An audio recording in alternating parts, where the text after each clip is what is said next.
That's what he's focused on completely. So you haven't heard any talk about it? I haven't heard any talk about it, neither from him or anyone else. Well, do you think he'd be a good candidate? I'm not going to comment on that. I think he's a great majority leader. Why wouldn't you comment on it, though? I mean, he's obviously a leader of the state legislature, and you're looking for a candidate to run That's against right. Cuomo. He's the leader of a legislature. You're here today to critique Cuomo, but you don't think he would be a good candidate? He is a great majority leader of legislature, and I think that's totally what he's focused on. Why do you express doubt that he would consider it? Because I don't think he's even thought about it. I mean, the amount of work you have to do when you're a new majority leader under the circumstances we came in and to deal with the governor, what the governor's doing, undoing what is a traditional message to the legislature, instead of running around the state giving a speech that I call his I Love Andrew tour of the state. I think that to deal with that, you got to focus on your job as a majority leader, and that's in fact what Andrew Cuomo has been doing here. This is his magical media tour. He's focused more on political considerations, different speech each place. Which one is the state of the state? The call to state of the state, when the Constitution requires a message to the legislature is not there. The legislature there via his talking to his partners about the problems of the state, what you have to do about those problems. And let me say, those problems are huge. We've got a budget deficit of $3.5 billion. This is the Citizens Budget Commission numbers, $3.5 billion coming up in the next budget, and $7.5 billion in the 2019 budget. In the next 4 years, a $20 billion budget. You got a choice. You either cut the budget or you increase taxes.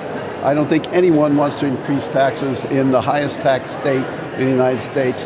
You have to cut those, you have to work hard on that. The governor's been going around the state rather than addressing the legislature about these problems and the other problems the state has, and then addressing them seriously and going to work. In fact, it's so bad, and the lack of confidence in the legislature is so bad, there's a Democratic legislature as we speak in Utica who's holding a mock meeting of the legislature saying, Governor, why aren't you here talking about the problems of the state? That's a Democratic assemblyman, not a Republican. Do you think he That's how bad his relationship with the legislature is.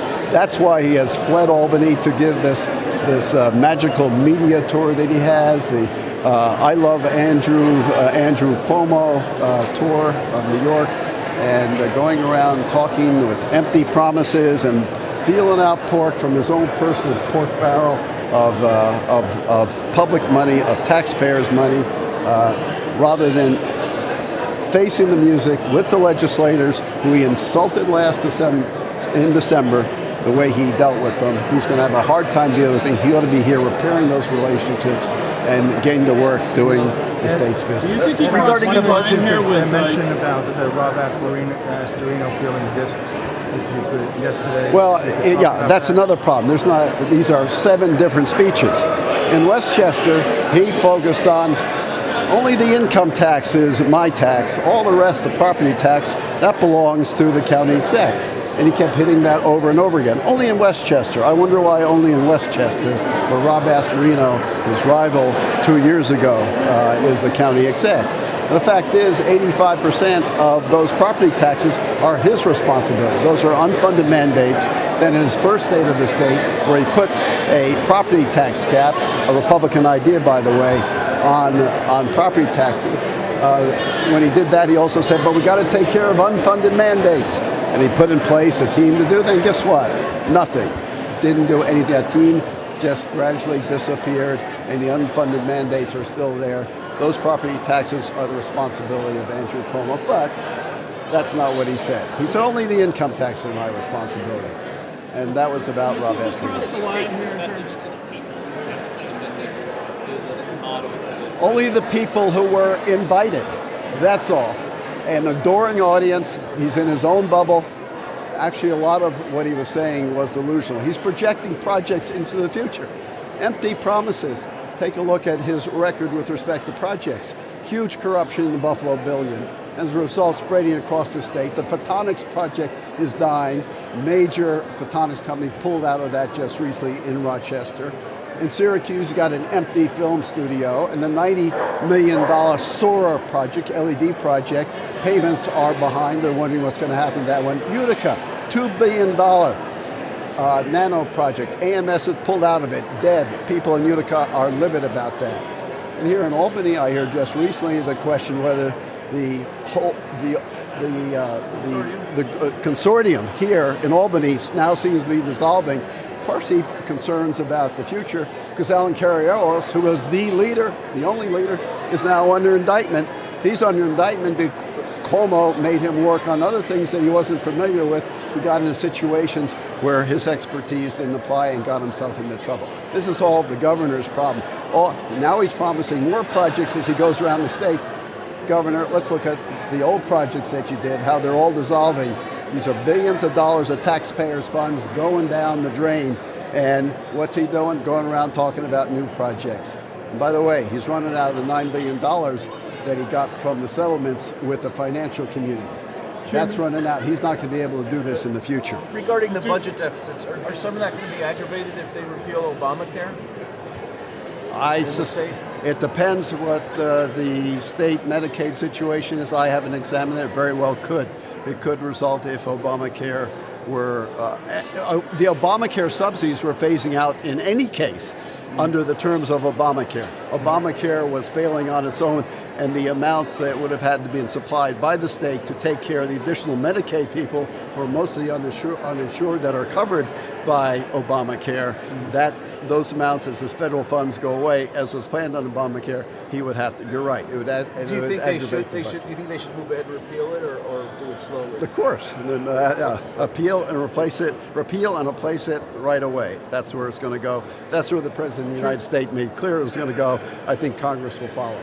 Chairman, regarding the ethics package, the proposal to close the LLC loophole, that's a big funding source, as you know, for Senate Republicans. It was a big funding, one of the biggest funding sources, not for Republicans, but for the governor himself. Really? Use that unconscionability for him to say, now I'm going to get rid of it. That's being very hypocritical. You think that is just window dressing because he knows that it won't pass? All you have to know about the governor and ethics is he appointed a Moreland Commission saying, you can examine anything you want. You can examine him. Well, they started examining him and his supporters. What did he do? He terminated it.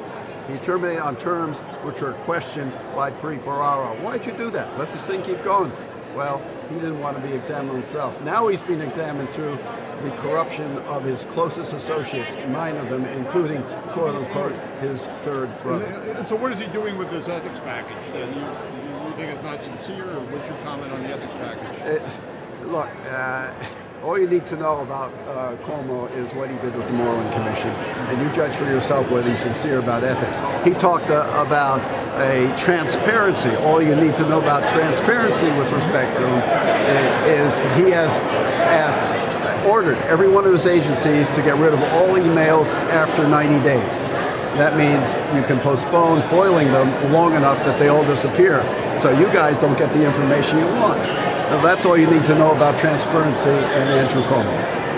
Are there any of the ethics reforms he proposed today that you think would be a good idea and Republicans should? I'll have to take a look at it. There's a list of 10 of them. Went through quickly. Mr. Chairman, did you hear anything in the 6 speeches that you've been traveling around the state trying to get into that you find workable? Or there were some good things. For instance, with airports, the one he did in Syracuse, some $50 million. That's a proper thing for government to get involved in, making sure the state's got good airports. A few things like that, I think, make sense. But most of it was very self-promotional. Lots of facts that really fraudulent facts, I have to call them. Not real facts, but facts that suited the story that he wanted to tell as he traveled around the state. Time for him to get back with the legislature, repair his relationship with them, and go to work on the budget. He only has a few days, in fact, to get the budget ready. Any thoughts on the trail or water infrastructure? Well, one of the words, he said, there is no exodus from Albany. We've stopped the exodus. Well, wrong, completely wrong. The exodus of citizens from New York State has been growing. It's never been larger. That was an absolute fraudulent statement that the government made, that the exodus of citizens, net exodus of citizens from New York State has been stopped under his regime. Absolutely wrong. That's a lie. And he knew it was. Any comment on President Trump's press conference today? It was very unusual. I was. This is my second, obviously, speech that I was listening to today. I've been able to focus on President-elect Trump's press conference. Thank you. You probably answered this, but I'm late. John Flanagan for governor? I got the audio. That's good. Okay. John Flanagan for governor? Never heard about it from him or anyone else. The first I've seen is the Newsday column. Do you think it's a good idea? Do you think he could be a good No, candidate? he's a majority leader, and his job as majority leader is huge, and he needs to focus on that. I'm sure that's what he's thinking also. Thanks. Okay, thank you. I have one more. Do you have any response to the recent introduction by Tedesco to keep the speech in the